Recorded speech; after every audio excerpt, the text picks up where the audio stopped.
Most of the time you're going to be using these for lug nuts and caliper bolts, stuff that you're going to be using an actual impact with.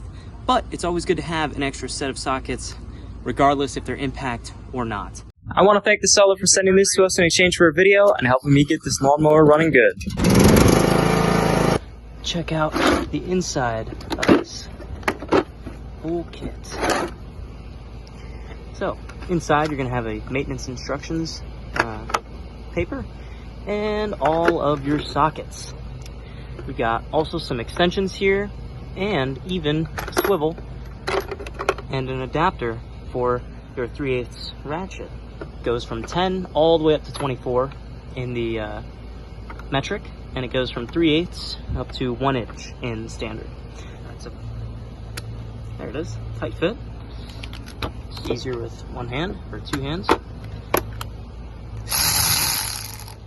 And now we can get those bolts off, so that I can make this job a little quicker and not have to use old wrenches.